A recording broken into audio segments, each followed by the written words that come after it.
Springbank time. Anticipated bottle. We're a little late. We forgot to review this last time Late we to were the together. game, doggy, yeah. Got it early, but didn't review it early. It's all good. It's the latest local barley, the dark, rich, sherried one, the 10-year-old. One going fucking nuts in auction. Jesus. Yeah, this is now going for Jesus. 500 pounds at auction, so it's like $800 to bring home. Yeah. If you add, if you convert, crazy. What, we paid, what, 200 for it? 200. 200. What's the retail? 200. Okay. Yeah. 55.6% ABV. Obviously, local barley. It's got a beautiful history. Belgravia barley type. Yeah. So we hadn't seen a dark, rich, sherry local barley since the 90s. Yeah. So now that they came out with a 16-year-old, 10-year-old, 9-year-old, another 10-year-old, I believe an 11-year-old, now another 10-year-old. So curious, 8,500 bottles. Here we go. You guys know what bottle this is already. I know most Springbank fans were already in the hunt for it.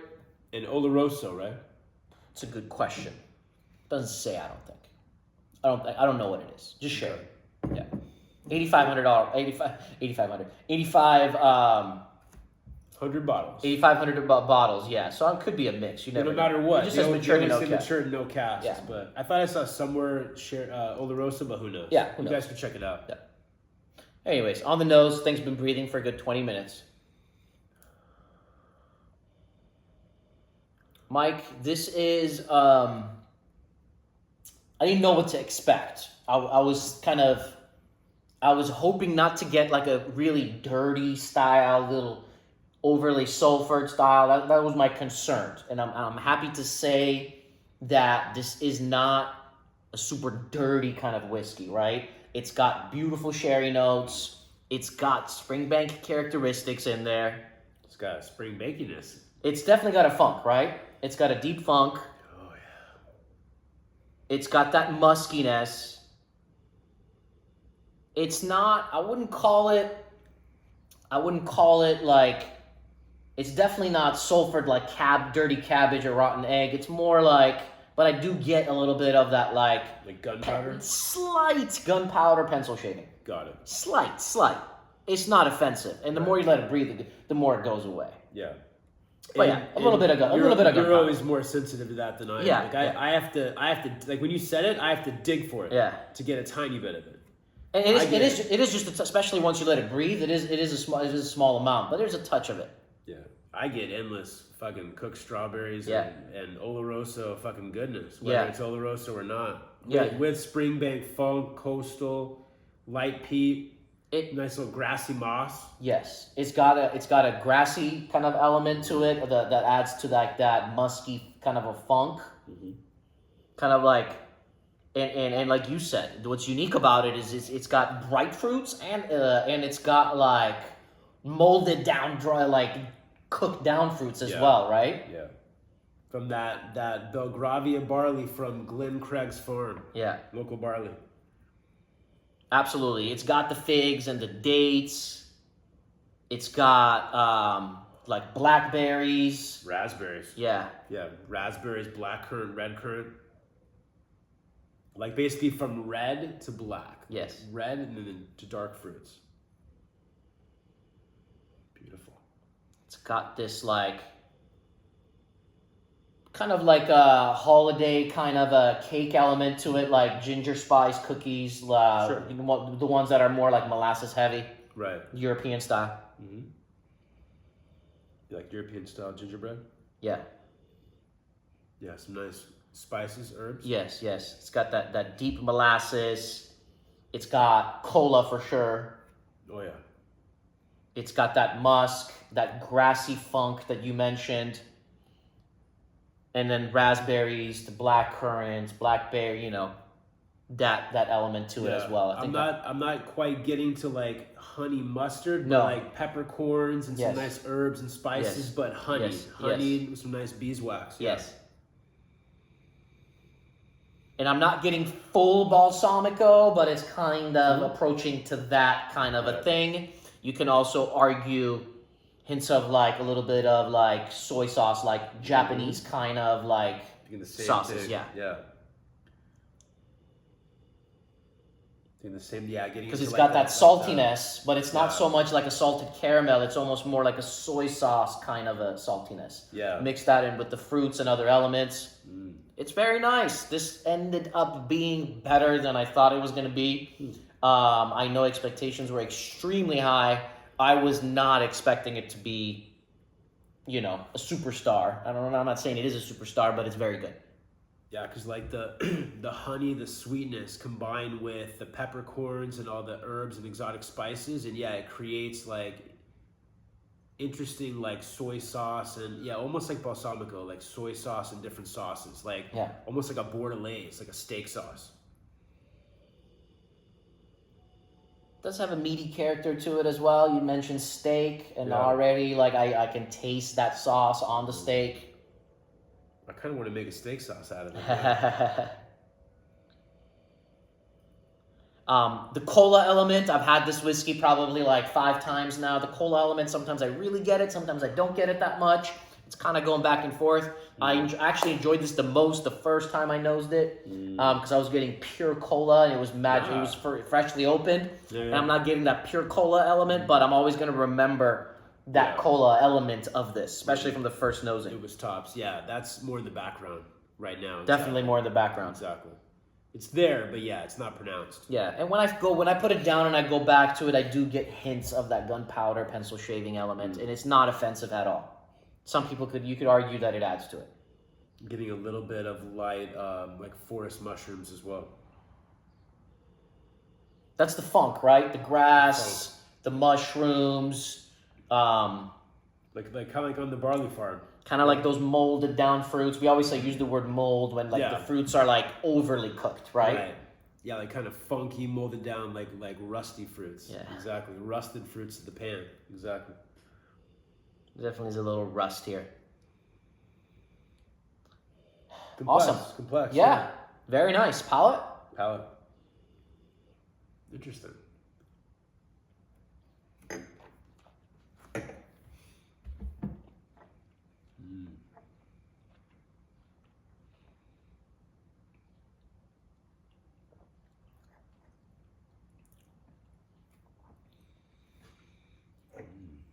It's good. 55.6%. Woo! Very nice. Very nice.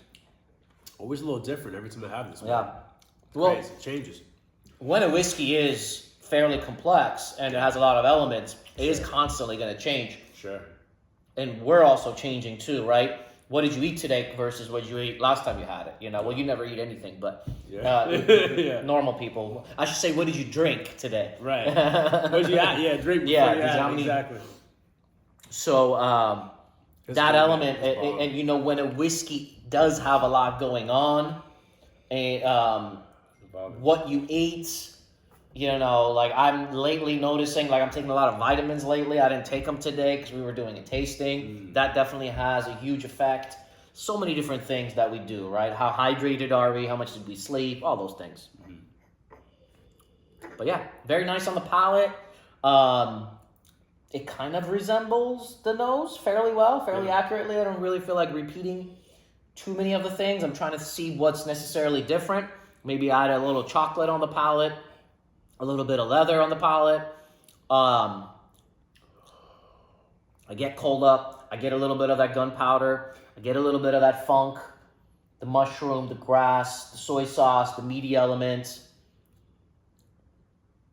cola, rusty fruits, the molded fruits. Tonight we got to make some rusty fruits. Yeah, number 1, cooked strawberries. Number 2, those like foresty, like grassy, kind of barley-ish mushrooms.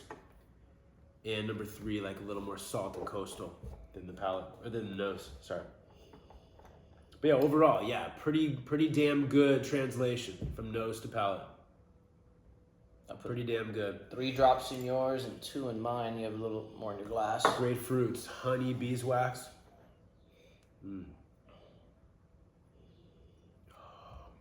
Let's pop it open with some water.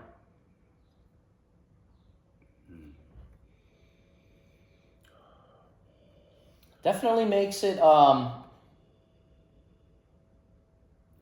Again, we did the 23-year-old whiskey bear. The water brought out more of coastal element, a little minerality. This does the same. It's like adding ocean to it. It adds a little ocean to it. Yeah, that's cool. But the beautiful fruits are still there. For sure. That's one thing. That's what I would say it adds. Yeah. Palate with water. Yes. Yeah. The beautiful salt in the air and the sea spray kind of takes over that kind of grassy, mossy funk like barley with the water. Check out the palate.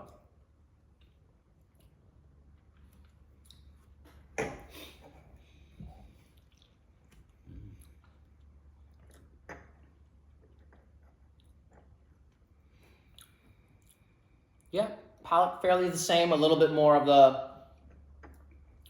coastal and mineral aspect kind of coming through. Perhaps a little brighter on the palate. Less of that rust, but a lot of funk still. A lot of funk. Yeah. A lot of earth, a lot of grass, a lot of mushroom, kind of like tree leaves kind of element with wind. Dirt, mud. Yeah. Yeah. It's pretty good. It's very good. Like, honestly, I thought I was going to give this like 87, 88, but I'm kind of going towards an 89. Got it. So like, you weren't that big of a fan in the beginning. Dude, what do you mean? I'm saying it's 87, 88. No, What do you expect? For like a good Springbnk. You want me to score it like a Samaroli? For a good Springbnk. It is a very good A highly Springbnk. anticipated Springbnk. Yeah, I mean, I think I was not expecting, blindly before opening it, I was guessing like, maybe like 84-ish. I don't know what I was expecting. Got it. I don't know, but because I see a very dark 10-year-old today, I always worry about heavy sulfur notes, especially when it's very dark. I don't know what kind of casks it's going to come from, and I worry that I'm not going to get enough of Springbnk when I see a very, very, very dark color. That's all I'm saying. And you're more sensitive to the gunpowder and the pencil shavings and sulfur than I am. This is very good. I'm somewhere between an 88 and an 89, somewhere in that range. But, you know, it's Springbnk. We'll bump it up to an 89, but it's awesome whiskey. Amazing whiskey. Give a Springbnk premium point. Springbnk premium point. 89. Point. Yeah, I'm feeling good today. Got it. I'm going to go 90. Yeah, wow. Yeah. You're really feeling good with your Springbnk. I've liked it from the beginning. I've adored it too. I've adored it from I've the always beginning. liked it a lot more than you, I think. Well, I mean, it's really, really, really damn good. Yeah. It's really, really, really good. I would not pay secondary for this. Oh, hell no. At $200, I'd definitely, if I could, I would buy two.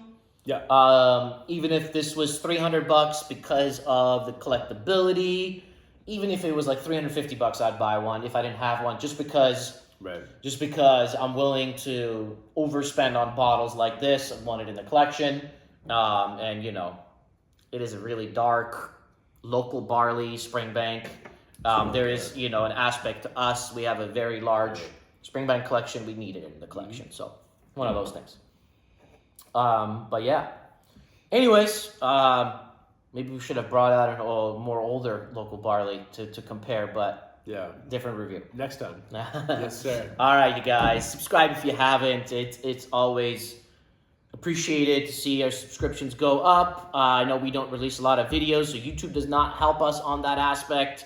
We go several months without releasing a video, so YouTube's not going to promote us. If you guys want to share these videos, subscribe and like. That's always most appreciated, and we'll see you guys soon for many more reviews. YouTube isn't a fan of seasonal reviewers. Exactly. Apparently. All right, guys. Take it easy.